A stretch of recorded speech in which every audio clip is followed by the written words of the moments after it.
Hello class 12। तो आज हम पढ़ने वाले हैं चैप्टर रिप्रोडक्टिव हेल्थ, जनन स्वास्थ्य। तो आज इस चैप्टर को कंप्लीट करेंगे वन शॉट में।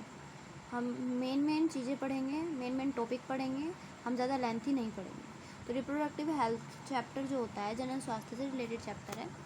इसमें हम पढ़ने वाले हैं सबसे पहले 1951 में भारत में एक परिवार योजना बनाई गई थी। तो मेन जो टॉपिक है वही पढ़ेंगे, तो हम उनको लिख भी लेते हैं। 1951 में भारत में परिवार योजना बनाई गई थी।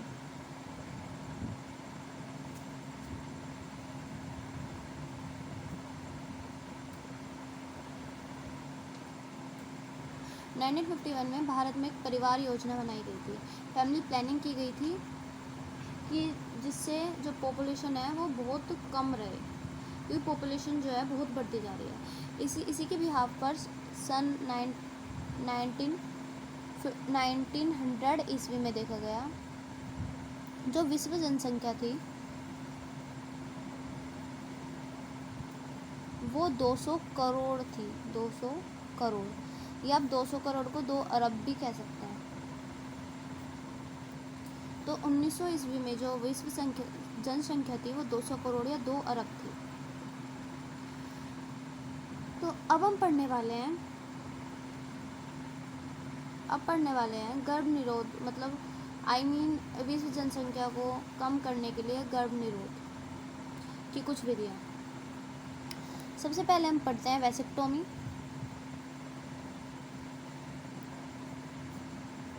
And tubectomy.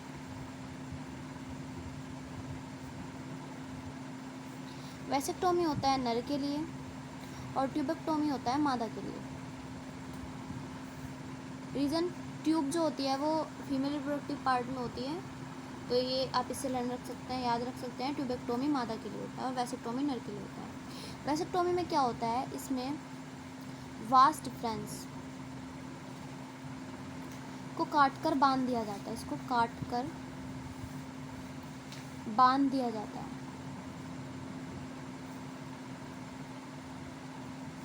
और ट्यूबेक्टोमी में क्या होता है, इसमें फैलोपियन ट्यूब को काट कर बांध दिया जाता है।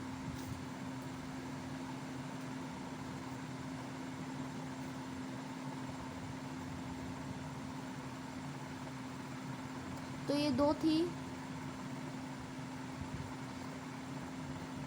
गर्भ निरोध की विधियाँ, वैसेक्टोमी एंड ट्यूबेक्टोमी। ये दोनों स्थायी विधि कहलाई जाती हैं। नेक्स्ट हम पढ़ते हैं IUCD, intra uterine कॉन्ट्रैक्टिव device. IUCD या आप कह सकते हैं आईयूडी, इंट्रा यूट्राइन डिवाइस। ये 3 तरह से होता है। एक होता है गैर औषधि, एक हार्मोनल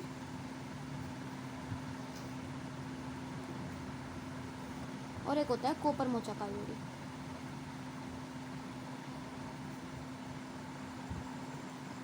गैर औषधि में आती है लिपिस लूप। हार्मोनल में आता है progesterone and LNG-20, progestasert and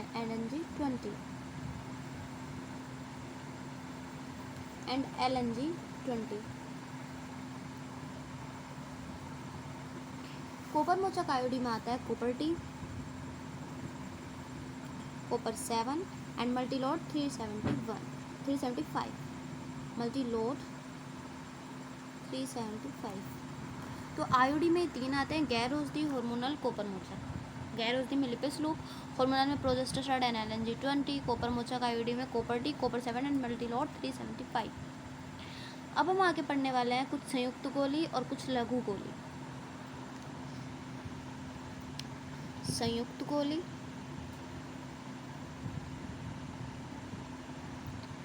ये भी एक टॉपिक है संयुक्त गोली। इसमें क्या होता है, संयुक्त गोली में प्रोजेस्ट्रॉन और एस्ट्रोजन दोनों होते हैं। संयुक्त गोली में प्रोजेस्ट्रॉन प्लस एस्ट्रोजन दोनों होते हैं। और जो लघु गोली होती है उसमें ओनली प्रोजेस्ट्रॉन होता है। लघु गोली ओनली प्रोजेस्ट्रॉन। आपको एक बात और याद रखनी है, जो हार्मोनल आईयूडी होती है वो रोपन नहीं होने देती। रोपन आई होप आप जानते होंगे, सेकंड चैप्टर में आ जाता है ये सब implantation. And copper Mochak IUD में शुक्राणु की जो मूवमेंट होती है, शुक्राणु की गति को रोक दिया जाता है। तो आप ये भी लिख लो। इसमें क्या होता है, हार्मोनल में रोपन नहीं हो पाता। और कॉपर मोचक आईयूडी क्या करती है, इस शुक्राणु की गति को धीमा कर देती है या शुक्राणु की गति को रोक देती है, शुक्राणु की गति पर काम करती है। ठीक है, नेक्स्ट हम पढ़ने वाले हैं एमटीपी। एमटीपी जो है 45 से 50 मिलियंस एमटीपी प्रतिवर्ष होते हैं। विश्व में जो अनुपात होता है वो 1/5 होता है। तो हम आगे पढ़ लेते हैं। 45 से 50 मिलियन गर्भपात प्रतिवर्ष होते हैं, गर्भपात प्रतिवर्ष होते हैं। विश्व में जो इसका अनुपात होता है वो 1/5 होता है। नोट करके लिख लेते हैं, विश्व में अनुपात जो होता है वो 1/5 होता है। नेक्स्ट हम पढ़ने वाले हैं STD, sexual transmitted disease. STD, sexual transmitted disease. STD में बहुत सारे जनन संक्रमण अवस्थाएं आती हैं, जननांग सर्पिस, hepatitis B, AIDS, gonorrhoea. But जो इम्पोर्टेंट है वो आपको याद रखनी है, जननांग सर्पिस, जननांग परिसर, हेपेटाइटिस बी,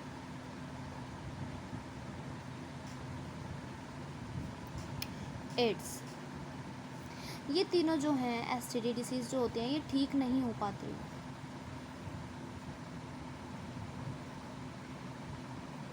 ये तीनों एसटीडी ठीक नहीं हो पाती है।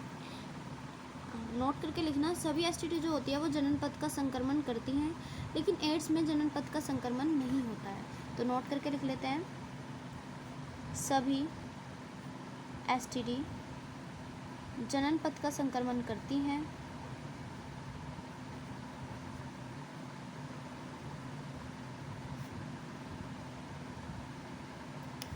लेकिन एड्स में जनन पथ का संक्रमण नहीं होता है।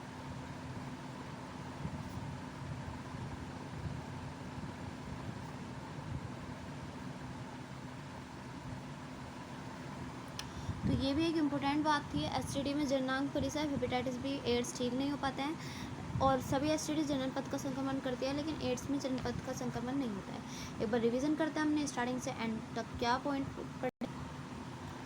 स्टार्टिंग में हमने पढ़ा 1951 में फैमिली प्लानिंग की इंडिया में योजना बनाई गई थी। सन 1900 में भी जो विश्व जनसंख्या थी वो 200 करोड़ थी। फिर हमने पढ़ा वैसेक्टोमी और ट्यूबेक्टोमी। वैसेक्टोमी वास डिफरेंस को काट कर बांध दिया जाता है, ट्यूबेक्टोमी मादा में होती है और फैलोपियन ट्यूब को काट कर बांध दिया जाता है, जिससे नर और मादा के युग्मक का संलयन ना हो, निषेचन ना हो पाए, जिससे भ्रूण भी ना बन पाए और बेबी का फॉर्मेशन ना हो पाए। आईयूडी जो होती हैं ये 3 होती हैं, गैर औषधि, हार्मोनल, कॉपर मोचक। गैर औषधि में आता है लिपिस लूप, हार्मोनल में आता है प्रोजेस्टेरोन NRG20। इसे क्वेश्चन बनता है इस टॉपिक से कि आईयूडी में हार्मोनल के नाम लिखिए, तो आप लिख सकते हैं प्रोजेस्टेरोन NRG20। कॉपर मोचक आईयूडी में आता है कॉपर टी, कॉपर 7, मल्टीलोड 375। संयुक्त गोली होती है जिसमें प्रोजेस्ट्रॉन एस्ट्रोजन दोनों होते हैं, लघु गोली होती है ओनली प्रोजेस्ट्रॉन। हार्मोनल जो होती है वो रोपन नहीं होने देते हैं, और कॉपर मोचक जो आईयूडी होती है वो शुक्राणु की गति को रोक देते हैं। नेक्स्ट पॉइंट अपने एमटीपी, 45 से 50 मिलियन गर्भपात एमटीपी प्रतिवर्ष होते हैं। विश्व में जो अनुपात होता है वो 1/5 होता है। एसटीडी जो होते हैं सेक्सुअल ट्रांसमिटेड डिसीज़ वो तीन प्रकार से होते हैं, होते बहुत सारे हैं, लेकिन जो इम्पोर्टेंट है वो यही है, जननांग परिसर, hepatitis B and AIDS. AIDS जो होता है वो HIV से होता है, ह्यूमन इम्यूनो वायरस से होता है, और एड्स की फुल फॉर्म होती है एक्वायर्ड इम्यूनो डिफिशियंसी सिंड्रोम। ये तीनों ठीक नहीं हो सकते हैं। सभी एसटीडी जनन पथ का संक्रमण करते हैं, लेकिन एड्स में जनन पथ का संक्रमण नहीं होता है। एड्स की आप फुल फॉर्म भी लिख सकते हैं। एड्स की फुल फॉर्म होती है एक्वायर्ड